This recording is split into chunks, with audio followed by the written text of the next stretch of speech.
We live in an era where you can connect with anyone on Earth in under a second. Yet, put us in a room together and things tend to get awkward. We stumble over our words, misinterpret signals, and often walk away feeling completely unmemorable. Great conversationalists aren't born with an innate magical gift. They simply rely on a specific set of learnable psychological mechanics to navigate their interactions. To understand how these mechanics work, look at this chronological timeline of a single successful interaction, and notice that the timeline actually starts before you even open your mouth.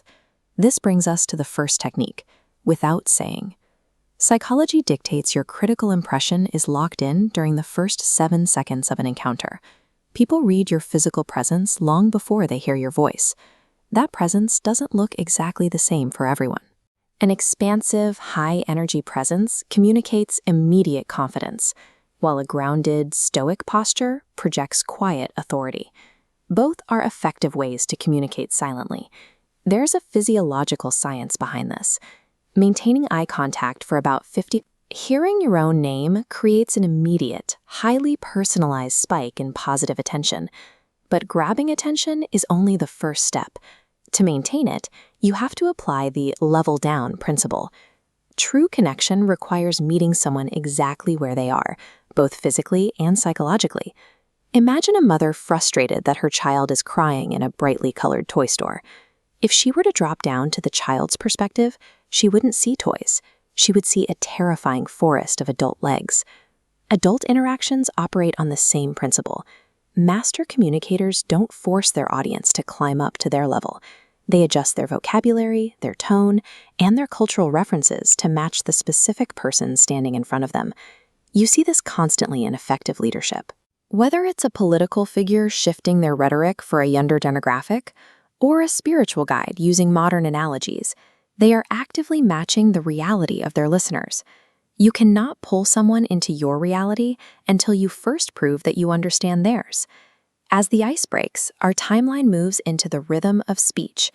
If you often freeze up because you don't know what to say next, you need to use a technique called co-opting. Co-opting takes the pressure to perform off of you.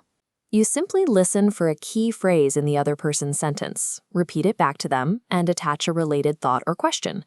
It keeps the conversational ball bouncing without requiring you to invent a brand new topic.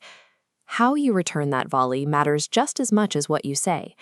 This relies on voice modulation built on 3 Ps: pitch, pace, and pause. Often the emotional weight of your delivery dictates how the listener reacts, far more than your actual words. When you do need to hold the floor, the most reliable tool for maintaining attention is storytelling, and the most efficient way to build a story is to use the framework shown in this diagram, the CAR method. The C stands for conflict. Every engaging narrative requires an obstacle or an opposing force right from the start to give the listener a reason to care about the outcome. Next is A for action, the specific steps taken to solve that conflict, which builds suspense. Those actions inevitably lead to a satisfying R, the final result or payoff. You can elevate these stories even further with a well-timed joke. The switch technique is a simple way to do this. You observe something normal and then intentionally swap out the expected ending. That sudden pivot creates a moment of shared levity. A successful conversation functions less like a data transfer and more like a shared narrative rhythm, constructed carefully through pitch, pacing, and structure. Of course, no interaction is perfect. Eventually, our timeline enters the friction phase. Disagreements and tension are a guaranteed byproduct of human communication. Your first line of defense here is empathy. True empathy does not mean you have to agree with the other person. It means you shift your focus from listening to form a reply to listening to uncover their specific pain point.